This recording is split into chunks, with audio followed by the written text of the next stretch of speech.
O sea, a pulso urbano. Bueno, el doctor Claudio Acevedo, ¿qué tal, doctor? ¿Cómo te va? Buenas noches. Buenas noches, ¿qué tal, Carlos Peña Eva? Y Reina, No, decíamos nomás que para venir a estudio vos hacer alguna exigencia, pues. Eso nomás lo que comentábamos, era chipita, café. Como corresponde. Y sin desayunar y no me vale nada, ¿no? Sí, encima temprano, Sí, te traen el pulso. Bueno, finalmente, ministro, ¿cuándo vas a presentar renuncia al ministerio? El viernes yo me voy a ir a Palacio a presentar mi renuncia y después de ahí vengo, como dicen algunos, recojo mis cuestiones personales, hago 3 hurras, un saludo a los muchachos del barrio y chao. Y ya te alejas, entonces. Digamos que esa decisión tiene que ver porque hiciste un cálculo para la campaña. ¿Qué significa? ¿Por qué esa fecha elegiste, Euclides? No, la fecha no es arbitraria, sino que es inducida por las circunstancias, por poner las casas en orden. Legalmente yo tengo tiempo, aún siendo candidato, hasta el mes de octubre. Por eso. Pero por una cuestión ética y por una cuestión de administración funcional del tiempo, tengo que salir y acordate que tengo que recorrer toda la República para saber si efectivamente el ofrecimiento de mi candidatura tiene eco o no. Si finalmente con la gente de Talleres y Conde y Coyallé. Así mismo.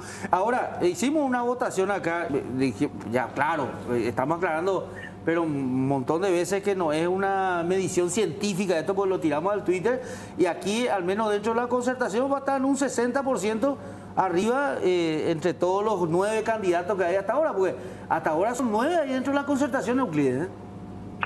Sí, hay varios candidatos y eso habla bien de la musculatura cívica de la ciudadanía, porque querer ser candidato presidencial no es poca cosa, porque la compra sin devolución de una cefalea interminable, porque tenía canacinio, pues. Entonces hay vocación de servicio, lo cual me parece muy bien.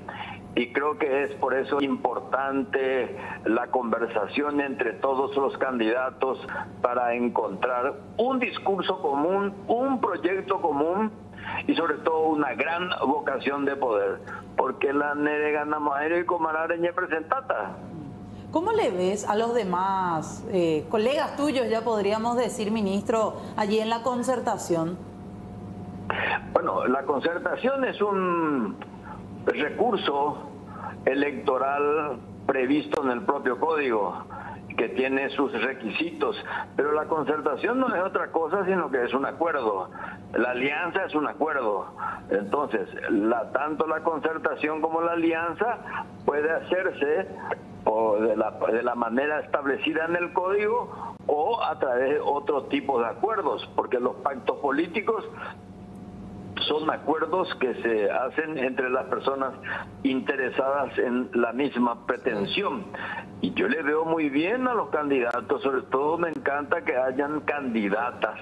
¿Qué quiere decir eso? No es solamente una cuestión simbólica, no, sino que es efectivamente una mayor participación de la mujer en todo. No podemos hablar de emancipación de la mujer si ésta no participa de las decisiones del Estado.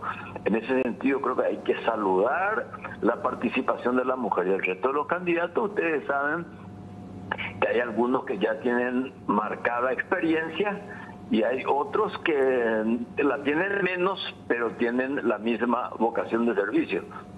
Euclides, el tema del Frente Guazú, hablábamos hace unos minutos con Esperanza Martínez, decía, no quiero más que me pregunte si vamos a entrar o no vamos a estar dentro de la concertación. Yo hago mi campaña, empiezo a trabajar por mi campaña, hasta ahora nos dice que no, es que se va a acercar directamente a la concertación. ¿Cómo estás viendo esa posición del Frente Guazú? Y cada uno, si presenta su candidatura, es porque cree en ella. Por lo tanto, hay que hacer campaña, obviamente, por lo que yo te decía antes, para medir la temperatura social. Y ya en la temperatura social te va a decir qué es lo más conveniente. Obviamente, todos aquellos que coinciden en el proyecto y en el objetivo, estamos obligados a hablar. pero yo no le diría a nadie descabalgue usted de su candidatura y vamos a hablar previamente. No, que cada uno ya haga por su andarivel correspondiente su proyecto político y las circunstancias te va a decir. Enseguida cuando me en cuenta, mi querido Carlos, de la popa te apandan de la poi, reicopa te apandan de reicoy.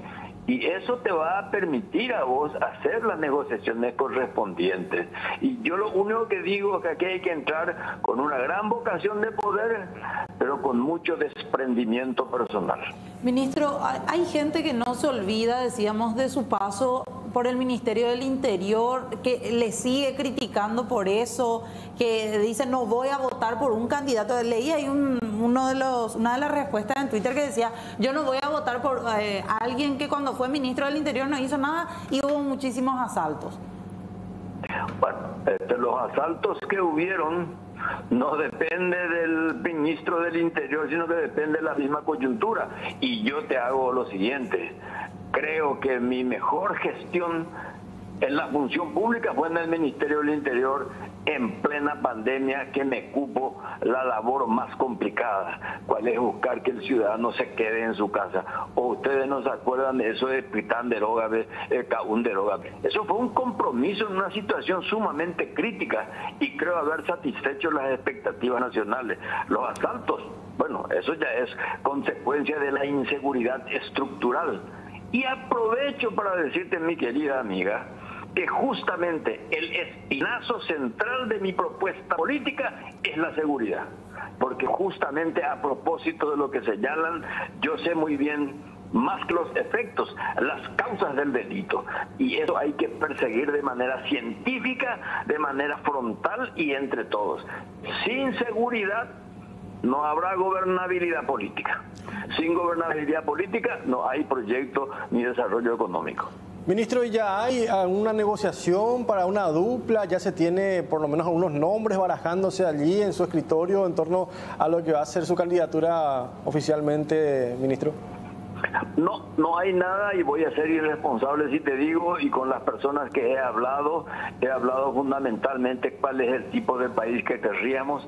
Me llama la atención la notable coincidencia y bueno, ya ese derrotero de cada candidato le va a ir diciendo quién es el que pinta mejor. Y les voy a repetir lo que siempre dije, el que mira mejor, vamos a irnos detrás de ese, porque el objetivo es triunfar, pero no triunfar electoralmente, sino tener la herramienta del poder para hacer las transformaciones necesarias, que digo yo, parto de la seguridad, el resto vendrá por añadidura, la educación, la salud, la política de empleo, la política energética, la política medioambiental. Todo eso no va a servir para nada, por mejor elaborado que aparezca, si no hay seguridad integral. La lucha contra el crimen organizado es una lucha casi epopélica. Vamos a tenerte seguramente en el transcurso de, ya una vez que renuncia al ministerio, tenerlo oficialmente aquí en el programa para ir hablando un poquito ya de los proyectos, ¿verdad? Porque ahora que se ha firmado el documento dentro de la concertación, empieza lo que dice Euclides, el trabajo de cada uno para posicionarte dentro de esto también. Así que, Euclides, un abrazo grande y en cualquier momento nos encontramos, ¿sí? Abrazo cariñoso para ustedes y la próxima vez que me vaya a esta hora, un after office. Ya cambia totalmente de menú, ¿sí?